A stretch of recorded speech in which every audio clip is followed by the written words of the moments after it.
welcome to another edition of The Pedalshift Project.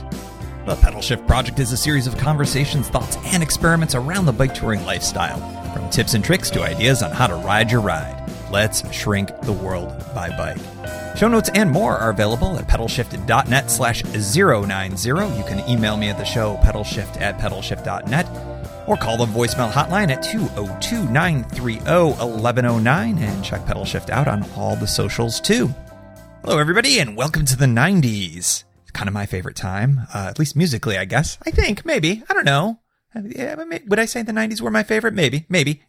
Certainly was my musical coming of age time. So yes, episode 90 of the Pedalshift Project, really exciting. This is Tim Mooney, your humble host, back again. And on this episode, we've got some really exciting things. I've got a great conversation with a friend of the show and Pedalshift Society member, Mark van Raam, regarding his cross-country tour on the Southern Tier route. I'm going to be talking in a second and revealing my big tour of the year that will be happening in October. Super excited to talk about that. And we've got some connections as well. And I wanted to say at the outset, thank you everybody who has been getting in touch with me through email in particular. That's been where it's been most predominant lately, I think. And sharing your tours. I am planning on doing multiple pods where I'm going to be sharing all of your great adventures. There's just so much great stuff, and I'm really excited. I've got one in the can for this particular episode, but I'm going to be sharing more and more and more. So if you've gone on a tour this summer, or you're planning a tour, or you've got some cool stories to tell, especially, number one, don't be afraid to call that hotline, that Pedalshift hotline. I'm going to say that again. That's 202-930-1109, because I'd love to use your voice on the show rather than just hearing my dopey little voice mattering away, speaking your words. But if you would rather, you can email those stories to me, whatever works. Looking forward to sharing so many cool things with you as well. Got one coming from the voicemail hotline in a future show.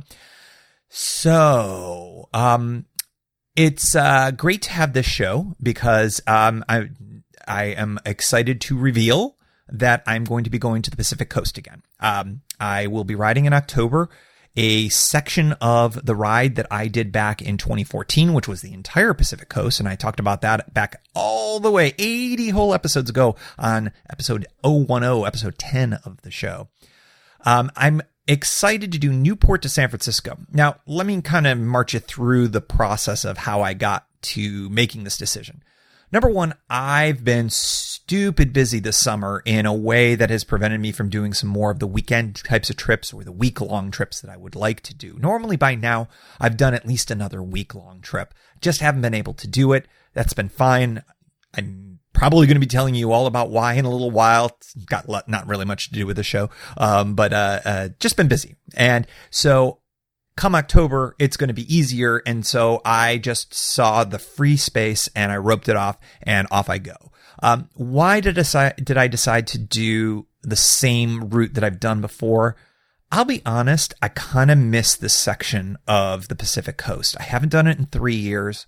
Last year, you'll recall that I did a portion of the California coast by Brompton, and that was a section south of San Francisco, which was great because I beat the fact that the bridge got washed out and mudslides came, and that whole section is kind of a pain in the butt for bicycle touring right now. And then I did a portion of the Oregon coast from roughly parallel with Portland all the way down to Newport. And it was kind of a quick tour, but that's a really nice part of the coast. So what I'm going to do is sort of connect those two pieces. I'm going to go from Newport, Oregon, and I'm going to do a bit of a fast forward from Portland to get there. And I'm going to ride from Newport, Oregon, all the way down for the rest of the Oregon coast that I didn't do last year, south, cross over into California, and continue through the Redwoods, through Mendocino County, all of that area, until I get Humboldt County as well, until I get to San Francisco. So it's just a ride I love. I just adore it. I'm excited and will be doing some of these other rides in the future. I looked at doing the KD Trail. I looked at doing a whole variety of different ones that are new that I haven't even mentioned on the show. And I know that there's a lot of fans of all these various places out there and probably want to hear my experiences at some point on the pod. But I kind of needed a rejuvenating, relaxing ride that I know. Ask me when I'm going over Leggett Hill if I find this relaxing or not. Probably not. But in any event, I'm excited to do it. It's going to be an anniversary. I'll be riding the same roads during around the same time as when I was doing the climate ride, which was my first real kind of introduction to bicycle touring. And that was about 6 years ago. So, I've gone from 0 to 6 in 6 years, doing a podcast and talking about things authoritatively. So, that shows you how little time it takes to really,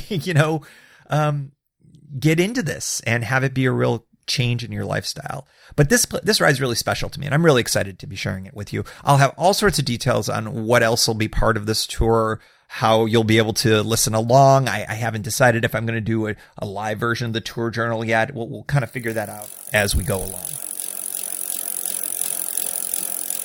So next up on the show is the journal, and the journal is where we talk about bicycle touring, your tours, my tours, and this episode 090, we're going to be talking to friend of the show and Pedalshift Society member Mark van Raam, who has done something that a lot of us in the States and probably around the world really look as a bucket list kind of a thing. And in fact, he talks about it as a bucket list thing, and that is crossing the United States from coast to coast by bicycle. So, Mark checked that off this year, that cross-country ride on the Southern Tier route across the United States.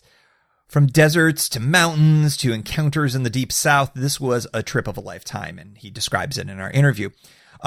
We chat with Mark about his thoughts on the adventure, what it was like going on an organized tour, and he'll talk more about that, and what might be next for him. So, without further ado, Mark van Raam.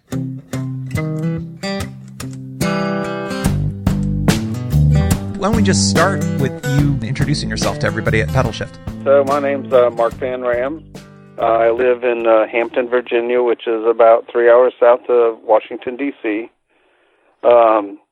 It's near Williamsburg and Virginia Beach for people that know, maybe not know where Hampton is, but know where, the resort area is or our historic Williamsburg.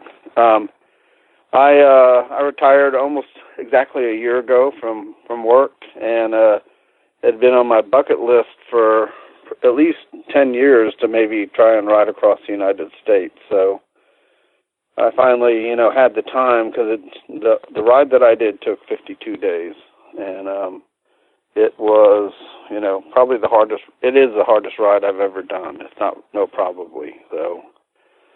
And for me, it was, I did it, and I'm glad I did it, but I don't think I'd ever do it again. I might do it again on the same provider as a volunteer. All his SAG people are all past riders, so they all know what struggles are. They know, what people are going through, and I'm glad I went with the provider that I did. Yeah, I really like that element of the supported tour that you had veterans that were sort of helping. I guess they maybe were probably helpful during maybe those rougher times when maybe you need a little bit of a pickup, and have people say, I've been there, I know exactly what you're going through. Were they kind of like little camp counselors at the same time? Yeah, well, yeah, we had like a husband and wife that were, one of them was called our minister of liquid refreshment, and then the other was she was the head SAG person. She did all the routes, and kept when there were changes to the routes for next year or whatever, she wrote all those down. I have to say the cue sheets we had were just spot on. As long as you had a cycle computer that told you the mileage, you really couldn't get lost. I want to talk more about the nature of the organized tour a little bit in a few minutes, but I want to kind of double back and ask you about why you chose the Southern Tier. I mean, it sounds like that crossing the country was a bucket list thing. You had newly retired. It's that time of life. There's so many people who are getting to bike touring that's a thing. But why the Southern Tier? It's just the one that was offered through the company that I did. Oh, I see. So, and this is it's Bubba's Pampered Peddlers. I love it. Bubba, he has a couple of his own rides. This one, he has one called the Space Coast Ride in January, which is in Florida. And then he has Bubba Fest, which is first week of November, which is the Florida Keys down and back. And he does rides all through the summer, but on other rides he's just for lack of a better word, a vendor that provides a tent. He calls it a pampering service. It's tents and snacks and laundry and luggage and all that stuff. And hauling all your stuff so you didn't have to ride loaded, I assume. They put the tents up. They put an air mattress in your tent. They help put your luggage in your tent. He provides towels. Most of the rides have gotten away from like regular cloth towels, and they use what essentially is a giant paper towel. And when you use them, you just toss them. And like I said, they provide soft drinks and stuff. There's a fund that he does for his cross-country ride where he doesn't make any money, but he doesn't lose any money either. If you want beer or wine or whatever, you tell the Minister of Liquid Refreshment what you'd like, and then you buy like some chips, and then you cash in your chips when you want a adult beverage. Ah, I see. He sounds like an interesting cat. He comes from a law enforcement background in St. Louis, is that right? Yeah, he was a retired detective. If you want to know more about him, he solved a somewhat famous case called Murder in Little Egypt, which there's a book written about it, and you can order the book. But I think he did 25 or 30 years. He was on one of the first SWAT teams in the St. Louis area. I don't know all the police stuff, but as a gift to himself in 2001 when he retired, he rode from Yorktown to Oregon, by himself on a recumbent with a bob trailer. And then he'd probably done 20, week-long trips. And he said the one thing that he really wanted is, how when you get in off a day's ride, you're hot and sweaty, and maybe you have lots of energy left and maybe you don't, but you still got to, before you hit a shower, you got to, put your tent up and get your luggage and do all that, and he always wanted that done for him. So he started this business in 2001, and now there's lots of, competitors, but he was the original that came up with that idea. I think what I liked most about the way you described him was just the interesting names. It's not setting up the tent; it's the pampering. What was the name of the 20-somethings that were the Wolf Pack that were helping to set up your tent? Yeah, he had 3 guys on our cross-country tour had 25 riders. It's been as high as close to 40, but he had 3 guys on this trip. They call the Wolf Pack, and those guys are the ones that do all the taking down and setting up of the tents, and you drag your luggage to he has a Penske truck that he rents for all these things. You drag your luggage to the Penske truck, and they put it on the truck and load it up and haul it to the next stop and pull it all out and set it all up again, and away you go. The trip that I did was probably 60% camping. And, we had one couple that had never, ever camped in their whole life, and that was their first experience. How did that go for them? It went okay. They seemed to did okay. There wasn't any complaining, or at least none that I heard. The tents were, they're high-end tents. He uses these Kelty tents that are probably, $350 or $400 a pop. And he has 2 size tents, a small tent and a large tent. The small tent I can almost stand up in. I'm 5'8", but wow. The large tent's over 6 foot tall. He's hauling it all, since you're not hauling it on your own bike. Bring the big tent, right? You're not getting one of those little tiny bivy tents or anything. This is you can put in the big tents, you can definitely have a queen size mattress for a couple, and a full size air mattress for a single, and the same in the small tent. And really for the length of the trip, it was an extra $400, which is really for the cost that I paid was not much more to get the big tent and be able to stand up and walk around in it. It's not a term my girlfriend had made up, but she's certainly used it a lot. It's called glamping, glamour camping. That's what it kind of sounds like. Right, yeah. So his Big Ten he calls the Bubba Dome, and to me it was, for a long trip like that, it was worth it. I usually do the small tents when I go with him. I've done probably 15 trips with him, and so I knew what I was getting, service-wise when I got into it. Other people did like a week-long trip with him before they plunked down the money for a cross-country trip, just to see what he was all about and everything. But he's a pretty even-keel guy. Never gets really mad. He can vent to maybe his staff, but the customers never see any of that. That's so important in a tour leader. I've been on one organized tour myself, and that exact kind of mindset was the guy that ran the tour that I was on. And it really is important because so many variables, so many people, so many moving parts. Every trip there's some kind of hiccup. The place we were going to camp one night wasn't there. He had to scramble and find a hotel for us, and so I was saying it's about 60% camping, outdoor camping, and then we also had a combination of indoor camping at some National Guard armories, some church halls, some community centers, and then I think we had 5 or 6 nights of actual hotels. And in the hotels, he pairs people up so that there's 2 to a room. You got a real bed and a real toilet, so. Yeah, that can help, especially after a long day.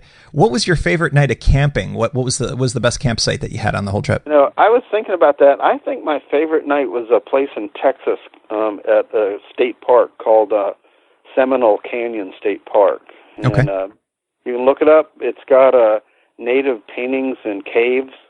But the part that I liked was we're up on a high bluff, rise, and each tent had its own little, concrete pad. So we weren't real close to each other like in some campgrounds. And the sky was just crystal clear. It was literally like being in a planetarium. It was just awesome. It's really special, that area. I think I've talked about it. And Kimberly's been on the show. She's from Oklahoma. So, Oklahoma and Texas kind of are cut from the same cloth, those big, beautiful skies. And there was another stop a day or two before that, a place called Marfa, Texas. There's supposed to be the Marfa lights. Nobody knows exactly what they are, but that's that area. The RV park we stayed in caters to amateur astronomers. They block out all the light from the RVs, and it's especially dark, and they have all these pads with power out there so that they can hook up their telescopes so they can track whatever they're tracking. And it was a pretty impressive part of Texas. Yeah, I'll bet. You rode with a buddy of yours, Robb. He came along too. How important was it to have someone you knew ride with you from the start? Did you get some good benefits out of that? We got a couple of benefits. Robb was one of the 2 oldest riders on the tour at 71. He does much more miles than I do, and he was riding a front wheel drive bike called a cruise bike. It's a recumbent, but your feet are out in front of you pedaling, but the chain's driving the front wheel rather than the back wheel. Interesting. Which is I tried it. I have to say it's not for me. Probably takes some getting used to, I'd imagine. It definitely does, because when you're pedaling, you're putting forces on the front wheel that want to turn, and you have to counteract it with your arms. So every time you push on the left, on your left pedal, it wants to turn the bike to the right, and then vice versa.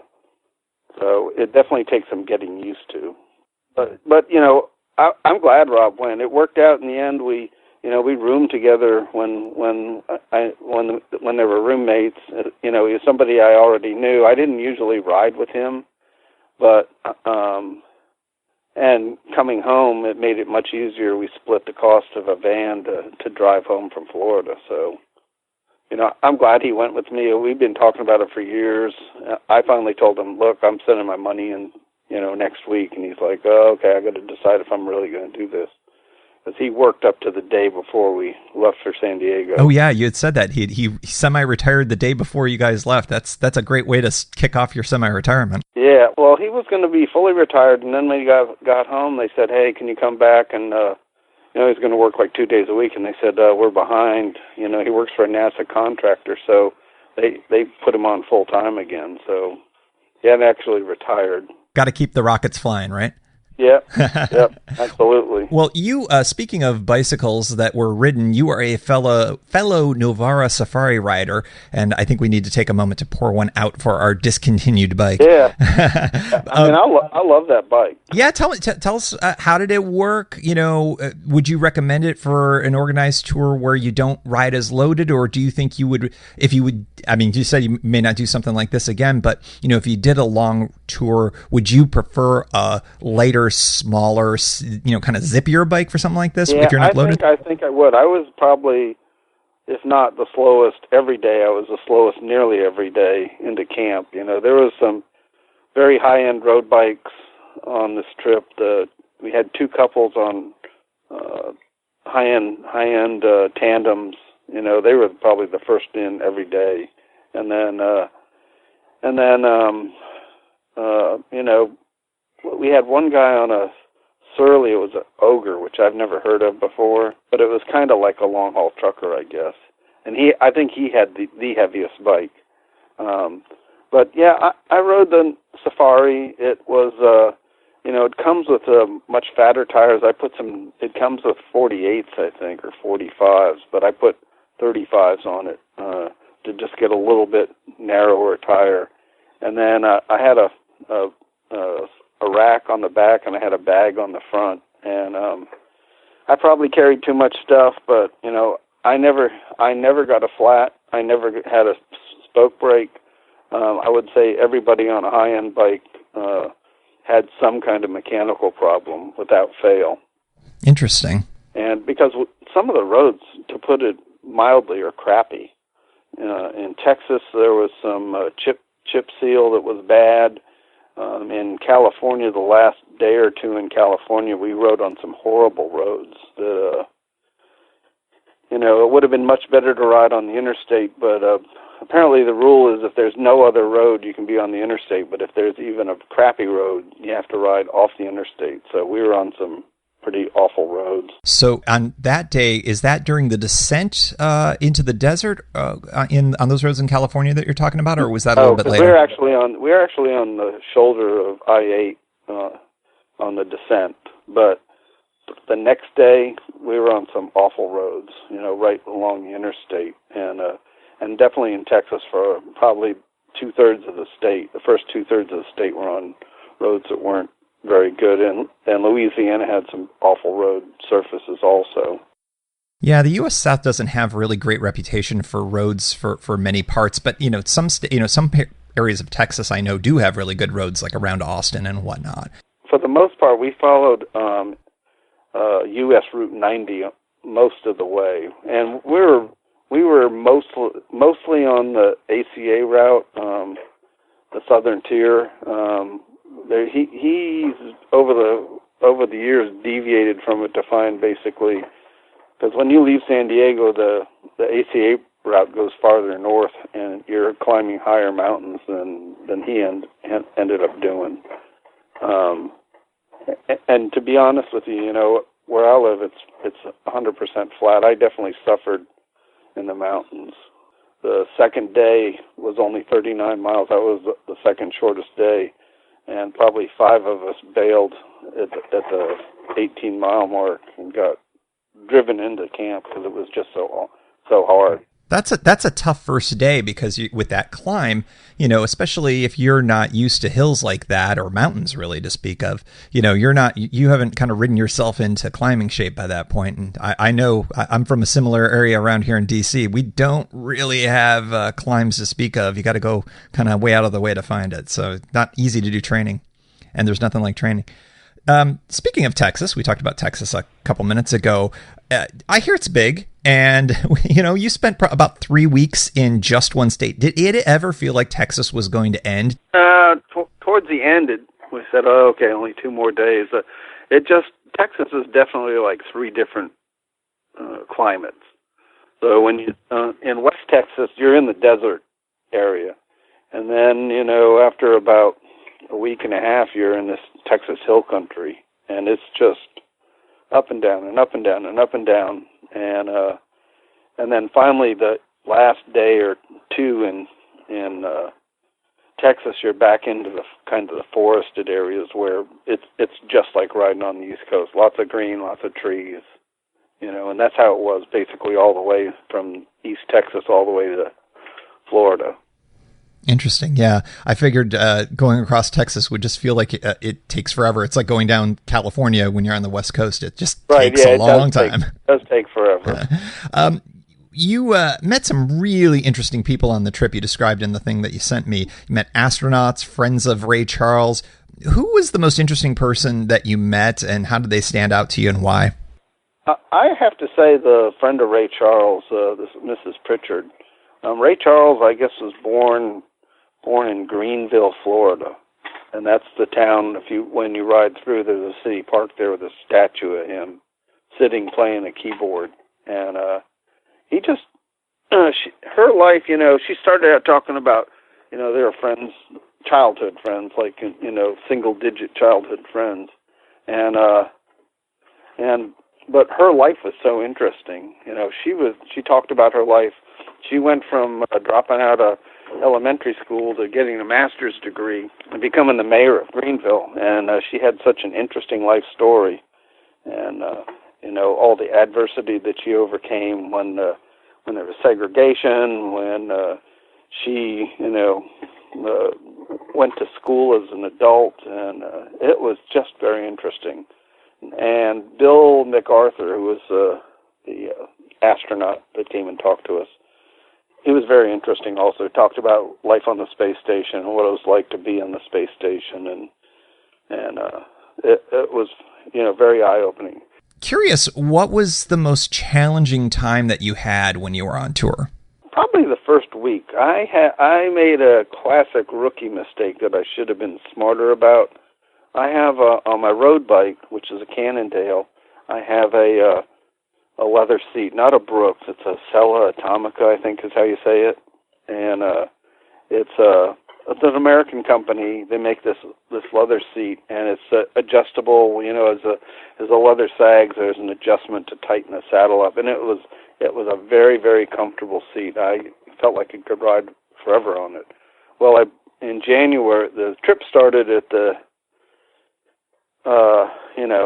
start of March. Well, in January, I bought another one of those for the bike, for the Safari, and it just didn't get broken in enough. And probably 5 days into the ride, I started having problems right at the skin crease between the top of your leg and your behind. Oh yeah. And it just got worse and worse. The edge of the leather saddle just kind of kept eating into it on both sides, where the skin got, it didn't get infected, but it got open. And in Tucson, I went to an urgent care, and it cost me a day of riding. And to be honest with you, before I got it looked at, I was ready to quit. I was having a miserable day every day for about 2 or 3 days. Wow. Moral of the story, I guess, don't do anything new. Old stuff only on tours. Yeah, ride for months and months on something. Don't bring anything new, the day before or the month before a long ride, even a week-long ride. Just you need to get stuff used to it. We had one rider that was on a high-end road bike, and he had tubeless tires, and he had nothing but trouble with those all the way across. Yeah, you had mentioned that. That's interesting, huh? I think he had 6 flats. And he'd pump the tire up, and it'd just go and explode. And he ended up, suffering through. But he had the most flats of anybody on the ride. I have to say, I don't think I have fully formed opinions on tubeless, but every time I hear about them, it tends to be a negative story. It's not a lot of, hey, it's great, I went tubeless and nothing ever went wrong. It's usually kind of the opposite. So I think I'm forming opinions, but I think the jury's still out on that. And what I really came away from on this ride was it's a great way to see the United States, and we live in such a great country with so many hardworking people, no matter where in the United States on the route we went. It's just great people. Well, that's a great segue, because I'm about to ask you the question that's sort of the flip of that. I mean, we love every state. Every state in this fine country, we love it. But if you had to pick a favorite one that you went through, and maybe one that was not your favorite on the route, tell me what your thoughts were on your favorite and your least favorite. If I had to pick a favorite, it'd be a toss-up between Texas and Florida. We rode the entire length of the Panhandle. I really enjoyed it. It's definitely not flat. No, not at all. And but Texas was very interesting. It had some interesting stuff and interesting people. Probably my least favorite was Louisiana, just because that's where we started running into loose dogs. Tell me more about that, because I know lots of people who do long-distance touring have lots of issues with dogs. What was your experience? We ran into a couple of places where we had loose dogs in Louisiana and Mississippi and a little bit in Florida. I have that Halt. It's called Halt. It's a dog spray that U.S. mailmen carry. Yeah. Never had to use it, but it was kind of my security blanket. I had it, the clip that comes on it. It was clipped into the zipper of my jersey, and so it was ready for. But I had some. To be honest with you, I had a couple of big dogs that gave me a half-hearted bark and kind of started chasing me. But there was a couple of little dogs. I don't know what they were. Some kind of terriers that they would just not give up. They just kept following, barking, and following and barking, and my adrenaline. I was able to outrun most of all the dogs that came. But I know one of our riders had to use their spray once. Oh, that's too bad to hear. Well, I'm glad to hear that at least it was more bark than bite, it sounds like. Yeah. Nobody got bit. Nobody that I know on our ride got bit. It was all bark and a little bit of chase, protecting their territory. Yeah, I know this is a challenging topic for a lot of folks who do bike touring, and some people are more afraid of dogs than others, and there's I don't want to say controversy, but I think there's lots of different ways to deal with it, and there's all sorts of different techniques. I know, so I think maybe that's going to be a future show that I may talk about. Most of us yelled off or no or whatever to or leave it, or that kind of stern voice. I know that one of the couples on the tandem had to yell a couple of times, and they said that worked perfect for them. So yeah. Well, I'm glad to hear that there was nothing that created any injuries or any real physical confrontations. I'm a dog lover, so it's sort of like I want to give the dogs as much of a benefit of a doubt, because they're acting out of instinct, not necessarily out of anger or whatever. Right, but right. At the same time, you got to be careful. It's a safety issue. When you're on a bike. So. Exactly. So you get to Florida, you ride in, you dip the tire, and you go back home. I always am fascinated after a long ride like this to find out how people readjust to coming home. How was it for you? Did it take a while? Was it challenging? Tell me about that. I mean, I don't think I was challenged. We got home, turned the car in the next day, the van, and for people that are doing it in the spring, they're looking to get rid of cars that kind of after winter out of Florida. So we rented a 12-passenger van, and I rented it for I think 3 days. We only needed it for basically a day and a half, but it cost less than $100, plus gas. So wow. The hardest part for us was this 12-passenger van, is we disconnected almost all the seats we could and kind of pushed them off to the side or turned them upside down on each other so it could fit 2 bikes and all our luggage in there. But coming back was, to be honest with you, we're in a routine once you're out there. All you got to do is get up, eat breakfast, ride, relax, take a shower, eat dinner, and do it all over again. And you kind of get into a routine. And a week after, it just kind of felt like, wow, I wish I was back out there. Now, I was one of the people that was ready for it to be over. Other people told me on the ride, I could do this for 2 more months. I'm having such a great time. Yeah, it's interesting. Everyone kind of approaches it differently, and it sounds like that you were in the moment. You were enjoying the experience, and now that you've done it, okay, it's done. It's off your bucket list. Yeah, exactly. I'm glad I did it. Like I said, I don't. My friend Robb said, "Yeah, I'd definitely do it again in a heartbeat." I'm kind of the opposite. I did it once, and I want to go do other rides. Which ones are you looking at? I know you're looking at maybe doing some smaller ones. Is there anything that's sort of catching your fancy? Well, I just got back from Ohio, a 4-day ride in Ohio that I have to say was probably one of the best rides I've ever done. It's called the Greene County Cycling Classic, and it's near Dayton, Ohio. Oh, yeah, sure. And they have a huge network of paved trails, hundreds of miles of paved trails. And it was just an awesome cycling experience. Before I forget, when we went through Tucson, we stayed in a state park there called Catalina State Park, and it's kind of on the northwest side of Tucson. And we actually spent 2 nights there because that was our first rest day. And then when we rode to kind of the southeast corner of Tucson, which was like a 45-mile ride, it was almost 100% on paved trails. Tucson's got an awesome paved trail system, and if you're looking to go somewhere in the winter, I'd definitely go there.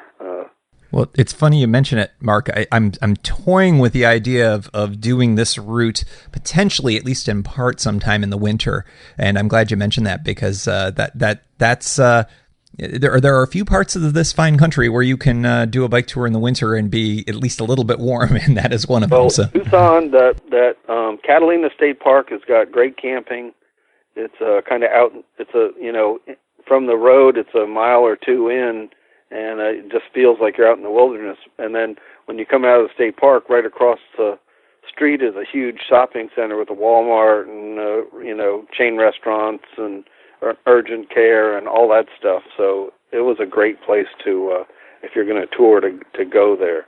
Yeah, that sounds like a good place to resupply and have a good night and still feel like you're sort of out in the wild a little bit. Yeah. So what I'm doing I'm going back to do Bubba Fest, which is the Florida Keys in November. And I'm actually taking the auto train. I don't know if you're familiar with the auto train. Yeah, out of Lorton, right? Right. It leaves from just south of D.C. and Lorton, goes overnight to Sanford, Florida, which is in the Orlando area. And so it saves me 10 hours of driving. And you put you and your car on the train, and then, when it pulls in the morning, away you go. And you got your own car there, so... Yeah, that's great. And then you'll drive all the way down to South Florida and then hook up there? Right, yeah. The ride actually goes from Key Largo to Key West and then spends a couple of days in Key West, and then you turn around and ride back to Key Largo. Oh, that sounds fantastic. That's a good time of year, too. It's 200 miles. It's not really a long distance. It's more vacation with riding thrown in than it is a hardcore, 400 or 500 mile week-long ride. And this is with Bubba's outfit again. So is this a camping trip, or does he hook you up with hotels and stuff along the way? It's camping. He makes it harder if you're going to want to hotel it, but I'd say 2/3 of the people use his. He's running the ride, and then you additionally have to sign up for his tent service, or you can bring your own tent and put it up and take it down. But you're not putting the tent up every single day, so some people just bring their own. It's a fun ride. I've done it. This will be my sixth time doing it, and so I've got friends that do it every year, and we kind of meet down there and do stuff in Key West.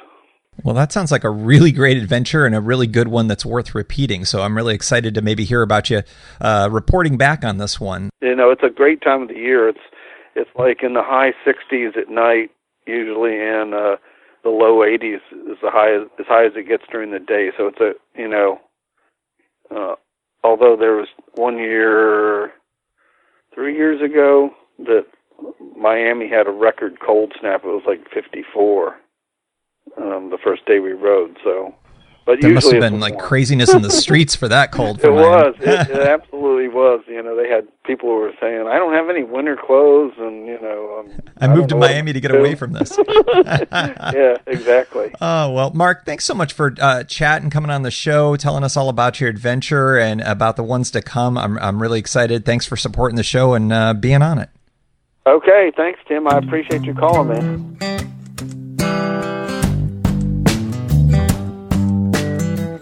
I'd like to thank Mark once again for not only just being a great supporter of the show and a listener, but for coming on the show and sharing his experiences on the Southern Tier. It's definitely a ride I've considered. I'm looking at it as a possibility, maybe even next year. But hearing the experiences that he's had, even though it was an organized tour and I'm probably more into a solo expedition, it's really helpful to learn about those things. So I hope that was helpful for you as well. Also, I thought it was helpful from the perspective of I don't talk a lot about organized tours, and they're out there and there are lots of different ways to do it. And, I of course had my experience with Climate Ride.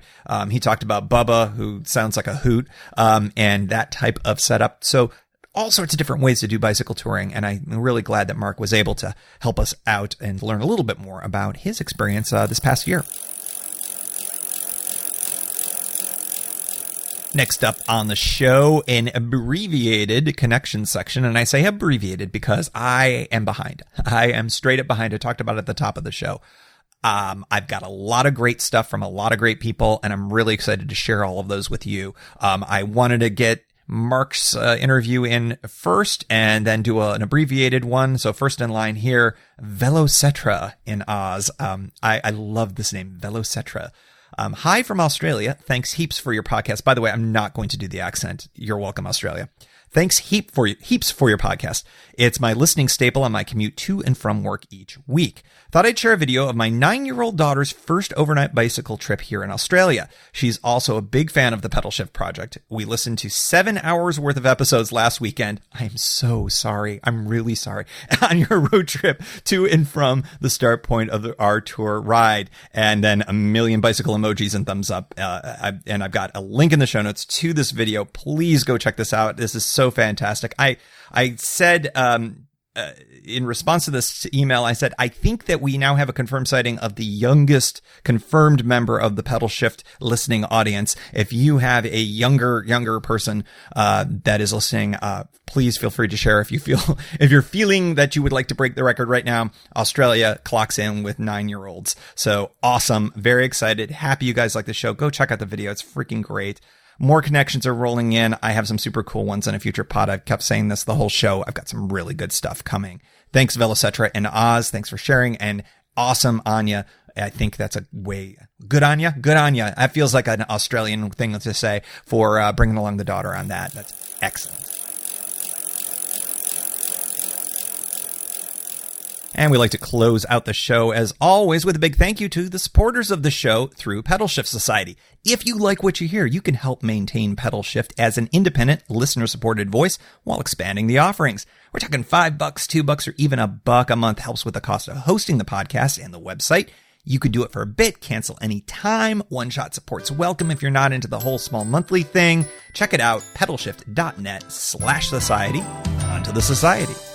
Ethan Georgie, Kimberly Wilson, Caleb Jenkinson, Cameron Lane, Andrew McGregor, Michael Hart, Josiah Matthews, Keith Nagel, Rock Dittis, Thomas Skadow, Seth Krieger, Marco Lowe, Terrence Manson, Noah Schroer, Harry Telgadas, John Sikorsky, Richard Killian, Chris Barron, Scott Taylor, Brian Wren, Mark Van Ram, Brad Hipwell, Paul Mulvey, Stuart Buchan, Todd Stutz, Mr. T, Roxy Arning, Nathan Poulton, Harry Hugel, Ferguson Meek, Stephen Dickerson, Vince LaGreco, Ruth DeVorsey, Michelle Miller, Matthew Lewis, Michael Baker, Billy Crafton, Paul Culbertson, Scott Culbertson, Matt Perry, and Danielle Jepson. And thank you also to all past and anonymous contributors for making the show happen. Thank you for joining. You can find Pedalshift at pedalshift.net. Lots of great content. You can hear the Pedalshift project through iTunes or your favorite podcast aggregator. Opening music courtesy of Jason Kent off his debut album, track is called America. Check out his band Sunfield's latest release, Habitat, wherever cool music is available.